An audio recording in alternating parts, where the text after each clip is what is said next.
Assalamualaikum warahmatullahi wabarakatuh. Salam sejahtera bagi kita semua dan salam sehat. Selamat berjumpa kembali dalam Ujar Unpam Mengajar. Sobat Ujar, saya Sri Utaminingsih dari program studi Magister Manajemen Pendidikan akan menemani Anda sekalian dalam mempelajari mata kuliah perilaku organisasi. Terdapat 4 materi utama yang akan kita bahas pada hari ini, yaitu pengantar, yaitu manusia dan organisasi, lingkup manajer dan organisasi, pengertian perilaku organisasi, fungsi dan hambatan budaya organisasi. Materi ini akan disajikan sampai beberapa video ke depan. Jadi, jangan sampai terlewatkan. Tonton terus di Sasmita Jaya TV, berbagi untuk negeri.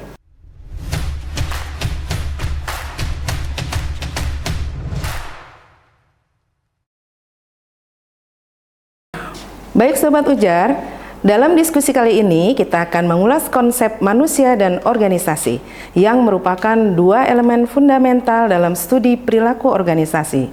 Sejak zaman kuno, minat untuk memahami perilaku manusia telah lama ada dan terus berkembang hingga kini. Pemikiran mengenai perilaku manusia dapat ditelusuri kembali ke karya-karya filsafat yang mendalam, seperti yang dikemukakan oleh Plato, filsuf Yunani yang terkenal. Dalam karyanya, Plato mengklasifikasikan jiwa manusia menjadi 3 bagian, yaitu filosofik atau filsafat, spirited atau ambisi, dan appetite atau nafsu makan. Pembagian ini mempresentasikan berbagai aspek keinginan manusia, mulai dari keinginan untuk mencari pengetahuan dan kebenaran, keinginan untuk mendapatkan pengakuan dan prestasi, hingga dorongan untuk memuaskan kebutuhan dasar seperti makan, minum, dan kesenangan. Berdasarkan klasifikasi ini, Plato kemudian mengkategorikan manusia ke dalam 3 jenis utama, yang filosofis, yang ambisius, yang pencipta keuntungan. Jenis pertama, yang filosofis, mencakup individu yang memiliki kecenderungan untuk mencari kebijaksanaan dan kebenaran. Jenis yang kedua, yang ambisius, terdiri dari mereka yang termotivasi oleh kehormatan, kekuasaan, dan pengakuan. Sementara itu, jenis terakhir adalah mereka yang didorong oleh keinginan materi seperti kekayaan dan kesenangan duniawi. Memasuki era modern, konsep perilaku manusia dalam organisasi tidak lagi sekedar dibahas dalam konteks filosofis, tetapi juga dalam kerangka ilmu sosial dan manajemen. Salah satu tokoh penting dalam kajian ini adalah Max Weber, seorang sosiolog Jerman yang dikenal dengan teorinya tentang birokrasi. Weber cenderung lebih menekankan analisisnya pada bagaimana organisasi tumbuh dan berkembang dalam masyarakat modern, serta bagaimana perilaku manusia di dalamnya dipengaruhi oleh struktur dan aturan yang ada. Weber berpendapat bahwa organisasi besar, terutama dalam bentuk birokrasi, memerlukan struktur formal yang ketat untuk menjaga efisiensi dan konsistensi dalam pengambilan keputusan. Dalam pandangannya, birokrasi adalah bentuk organisasi yang paling rasional karena memiliki karakteristik yang jelas dan sistematis. Di antaranya, yang pertama adalah spesialisasi atau pembagian kerja. Dalam birokrasi, setiap individu atau unit memiliki tugas spesifik yang ditetapkan secara jelas. Pembagian kerja ini memungkinkan organisasi untuk mencapai efisiensi operasional melalui fokus pada keahlian masing-masing. Yang selanjutnya, struktur hierarki. Birokrasi memiliki struktur hierarkis yang jelas, di mana aliran wewenang dan tanggung jawab diatur dari atas ke bawah. Struktur ini memastikan bahwa setiap keputusan dan instruksi berasal dari level tertinggi organisasi dan diteruskan secara sistematis ke level di bawahnya. Yang selanjutnya, sistem prosedur dan peraturan yang teratur. Salah satu dari ciri khas birokrasi menurut Weber adalah adanya sistem prosedur dan peraturan yang baku. Aturan ini dibuat untuk memastikan bahwa semua tindakan dan keputusan dilakukan secara konsisten dan sesuai dengan standar yang telah ditetapkan. Yang selanjutnya adalah hubungan tak personal. Dalam birokrasi, interaksi antar anggota organisasi didasarkan pada aturan dan peran formal, bukan pada hubungan pribadi. Pendekatan ini dianggap penting untuk menghindari subjektivitas dan bias dalam pengambilan keputusan. Untuk selanjutnya, promosi berdasarkan keterampilan dan prestasi. Dalam birokrasi ideal, promosi dan penempatan jabatan didasarkan pada keterampilan, kompetensi, dan prestasi, bukan karena faktor kedekatan atau hubungan pribadi. Dalam konteks organisasi modern, birokrasi Weber seringkali dipandang sebagai solusi atas keterbatasan manusia dalam mencapai rasionalitas sepenuhnya. Weber menyadari bahwa manusia seringkali dipengaruhi oleh emosi, bias, dan keterbatasan informasi dalam pengambilan keputusan. Oleh karena itu, ia percaya bahwa dengan adanya struktur yang jelas dan prosedur yang ketat, organisasi dapat mengatasi kelemahan-kelemahan tersebut dan memastikan bahwa keputusan diambil secara objektif dan rasional. Namun, birokrasi juga tidak lepas dari kritik. Meskipun memberikan stabilitas dan kejelasan, birokrasi seringkali dianggap kaku dan kurang adaptif terhadap perubahan. Struktur yang terlalu formal bisa menghambat inovasi, kreativitas, dan respon cepat terhadap dinamika pasar dan perubahan lingkungan. Disinilah pentingnya fleksibilitas dan adaptasi dalam desain struktur organisasi yang harus disesuaikan dengan kebutuhan lingkungan dan tujuan spesifik dari organisasi tersebut. Sebagai kesimpulan, konsep manusia dan organisasi dalam konteks perilaku organisasi menggarisbawahi pentingnya keseimbangan antara struktur formal yang memberikan stabilitas dan aturan yang jelas dengan fleksibilitas yang memungkinkan adaptasi terhadap perubahan. Dari pemikiran Plato hingga Weber, kajian mengenai perilaku organisasi manusia dalam organisasi terus berkembang, menunjukkan bahwa desain struktur organisasi bukan hanya soal membangun hierarki, tetapi juga soal memahami karakteristik manusia dan bagaimana mereka berinteraksi dalam konteks kerja yang lebih luas. Organisasi yang efektif adalah mampu menggabungkan kejelasan struktur dan kemampuan untuk beradaptasi dan merespon tantangan yang terus berubah, sehingga dapat mencapai tujuan strategisnya secara berkelanjutan. Dalam organisasi, manajer memiliki peran kunci dalam mengarahkan dan menggerakkan entitas menuju pencapaian tujuan yang telah ditetapkan.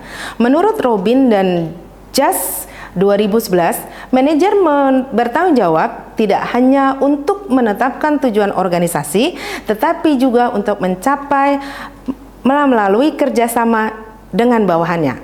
Mereka harus memiliki berbagai keterampilan dasar, termasuk kemampuan teknis, komunikasi, interaksi sosial, dan kemampuan konseptual. Selain itu, Ernie dan Kurniawan menekankan bahwa manajer juga perlu menguasai keterampilan tambahan seperti manajemen waktu, manajemen global, dan penggunaan teknologi. Aktivitas utama manajer meliputi pengambilan keputusan strategis, pengelolaan sumber daya, dan memberikan pengarahan kepada bawahan. Pengambilan keputusan yang matang dan berbasis data sangat penting dalam menentukan arah kesuksesan jangka panjang organisasi. Manajer juga bertanggung jawab dalam mengelola dan mendistribusikan sumber daya organisasi secara optimal, baik itu sumber daya manusia, finansial, material, maupun teknologi. Selain itu, memberikan arahan yang jelas dan efektif kepada bawahan adalah tugas manajer untuk memastikan tujuan organisasi dapat tercapai dengan baik. Drucker, seorang pakar manajemen terkemuka, menekankan pentingnya efisiensi dan efektivitas dalam konteks manajemen. Efektivitas berkaitan dengan kemampuan untuk memilih dan mengejar tujuan yang paling penting, sedangkan efisiensi berarti menggunakan sumber daya dengan sebaik-baiknya untuk mencapai tujuan tersebut. Seorang manajer yang baik harus memastikan bahwa tidak hanya melakukan pekerjaan yang tepat, tetapi juga melakukannya dengan cara yang paling efisien.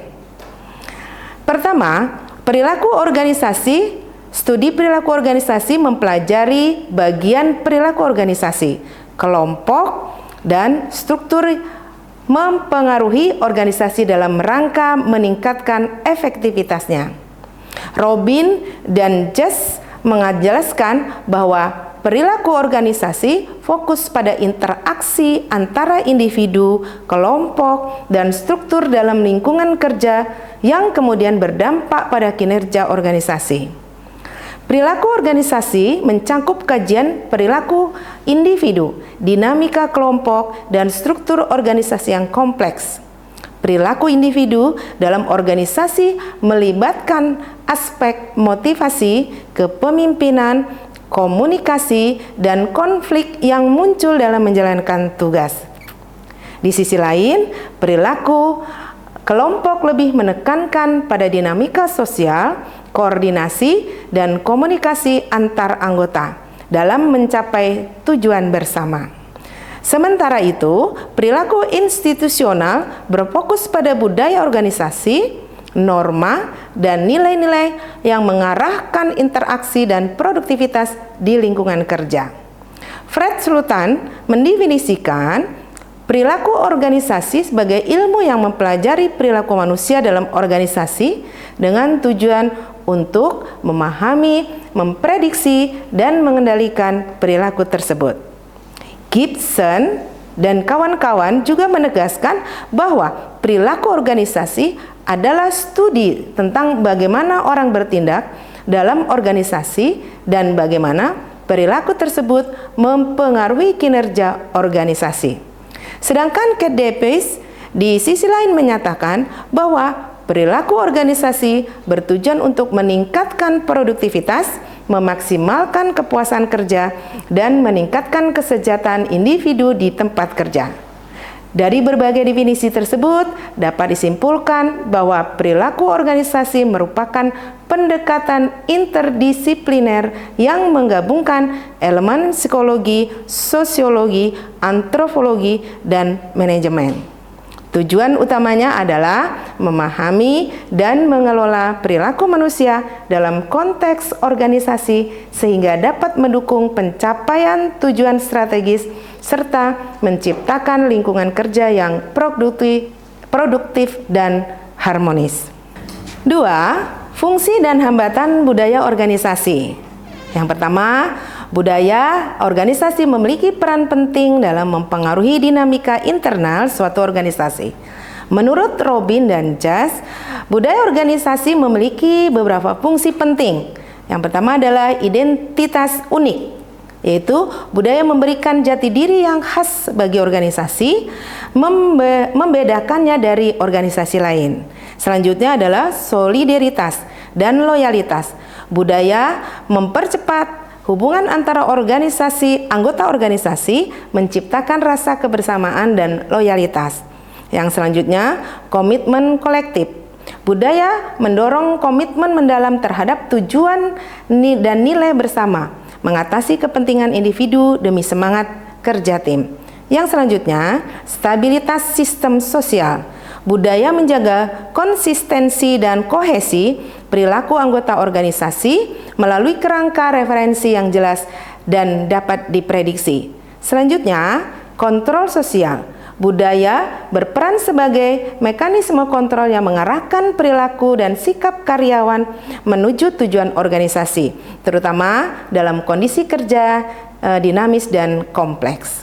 Yang B, fungsi-fungsi ini semakin relevan di lingkungan kerja modern, di mana budaya organisasi menjadi elemen penting dalam mempertahankan fokus kolektif meskipun ada perubahan struktur dan peningkatan pemberdayaan karyawan. Namun, di sisi lain, budaya organisasi juga dapat menjadi penghambat ketika tidak dikelola dengan baik.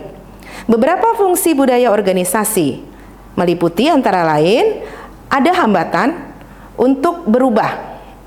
Budaya yang kaku dapat menghambat adaptasi dan inovasi dalam lingkungan yang dinamis.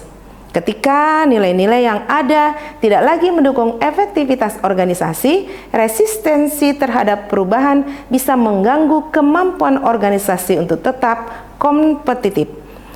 Selanjutnya, ada hambatan untuk keberagaman. Budaya yang tidak sensitif terdapat keragaman dapat menimbulkan bias yang tidak menghargai perbedaan dalam hal latar belakang yang perspektif. Hal ini bisa menghalangi inovasi dan membuat anggota organisasi yang berbeda merasa terpinggirkan. Selanjutnya, ada hambatan untuk akuisisi dan merger. Dalam proses akuisisi atau merger, perbedaan budaya organisasi bisa menciptakan friksi, menghambat integrasi, dan mengurangi sinergi yang diharapkan. Kesuksesan akuisisi atau merger bergantung pada kemampuan menyelaraskan budaya organisasi yang berbeda. Dengan demikian, budaya organisasi memiliki peran ganda sebagai pendorong yang dapat memperkuat organisasi sekaligus sebagai potensi penghambat jika tidak dikelola dengan baik. Pemahaman mendalam tentang perilaku organisasi dan budaya yang ada memungkinkan manajer dan pimpinan untuk merancang strategi yang lebih efektif dalam menghadapi tantangan dinamika organisasi. Kesimpulan yang dapat diambil dari pembahasan tadi menyoroti peran krusial manajer dan pentingnya memahami perilaku serta budaya dalam organisasi. Manajer memegang tanggung jawab signifikan dalam mengarahkan organisasi menuju pencapaian tujuannya dengan mengoptimalkan pengelolaan sumber daya, membuat keputusan strategis yang tepat, dan memberikan arahan yang jelas kepada bawahan. Dalam konteks ini, keterampilan teknis, sosial, dan konseptual menjadi modal penting yang harus dimiliki seorang manajer agar dapat menjalankan fungsi-fungsinya dengan efektif. Selain itu, mereka juga harus mampu beradaptasi dengan berbagai tantangan yang muncul seiring dengan perkembangan teknologi, globalisasi, dan kompleksitas lingkungan bisnis modern. Pada saat yang sama, studi perilaku organisasi memberikan pemahaman mendalam tentang bagaimana interaksi antara individu, kelompok, dan struktur dalam lingkungan kerja yang mempengaruhi kinerja organisasi secara keseluruhan. Dengan memadukan disiplin ilmu psikologi, sosiologi, dan manajemen, perilaku organisasi menganalisis bagaimana aspek-aspek tersebut berkontribusi dalam menciptakan lingkungan kerja yang produktif dan harmonis. Fokusnya adalah memahami motivasi, dinamika kelompok, komunikasi, serta kepemimpinan yang mempengaruhi proses kerja dan keberhasilan organisasi. Dalam hal budaya organisasi, peranannya sangat penting dalam membentuk identitas organisasi, membangun solidaritas antar anggota, dan mengarahkan perilaku melalui norma-norma yang disepakati bersama. Budaya organisasi berfungsi sebagai pengikat sosial yang menjaga konsistensi dan stabilitas di dalam organisasi, menciptakan komitmen kolektif terhadap tujuan bersama, serta mengontrol perilaku anggota untuk tetap selaras dengan visi dan misi organisasi. Namun, budaya organisasi tidak selalu bersifat positif dan dapat menjadi penghambat ketika tidak dikelola dengan baik. Budaya yang selalu kaku dan tidak sensitif terhadap perubahan seringkali menimbulkan resistensi yang menghalangi inovasi dan adaptasi yang sangat diperlukan dalam lingkungan kerja yang dinamis. Hambatan semacam ini dapat menghambat keberhasilan organisasi dalam beradaptasi dengan tuntutan pasar, teknologi baru, serta proses perubahan yang terjadi, termasuk dalam situasi merger atau akuisisi. Dalam konteks akuisisi dan merger, ketidaksesuaian budaya antara organisasi yang bergabung sering sekali menjadi sumber friksi yang mengganggu integrasi dan mengurangi potensi sinergi. Lebih lanjut, resistensi terhadap keragaman juga dapat muncul dalam organisasi dengan budaya yang tidak inklusif.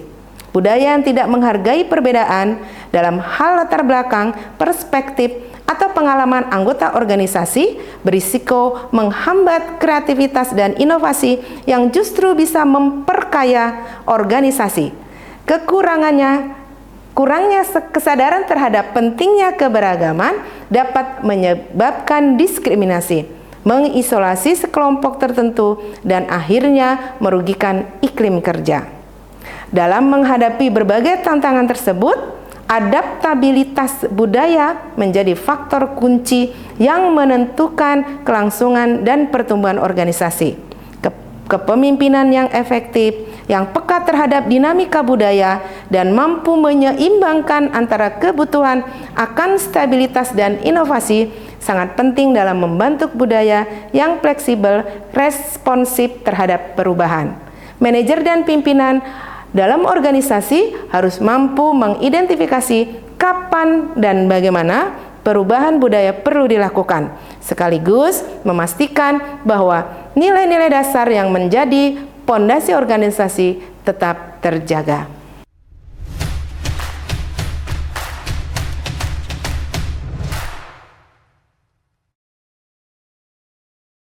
Baik Sobat Ujar, setelah menyimak pemaparan materi, saya berharap teman-teman SGTV akan memperoleh pengetahuan tentang perilaku budaya organisasi. Bahan diskusi bagaimana budaya organisasi dapat mempengaruhi kepuasan dan produktivitas guru dalam konteks lingkungan pendidikan. Nah, sahabat Ujar, silahkan kalian diskusikan ya.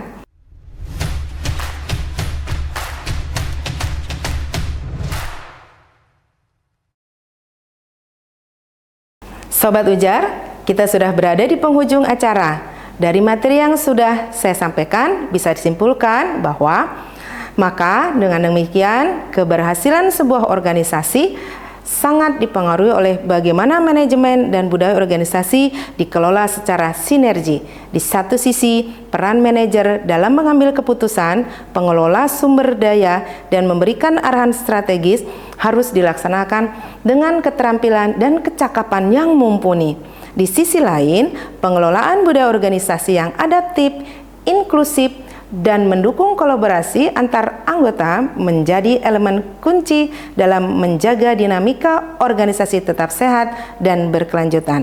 Dengan memadukan pemahaman akan perilaku individu, dinamika kelompok, dan struktur organisasi yang tepat, sebuah organisasi dapat menciptakan lingkungan kerja yang kondusif, inovatif, dan mampu beradaptasi dengan cepat terhadap perubahan. Oleh karena itu, manajer dan pimpinan organisasi harus senantiasa berinvestasi dalam pengembangan keterampilan manajerial dan pemeliharaan budaya organisasi yang progresif agar dapat bertahan dan berkembang di tengah persaingan yang semakin ketat.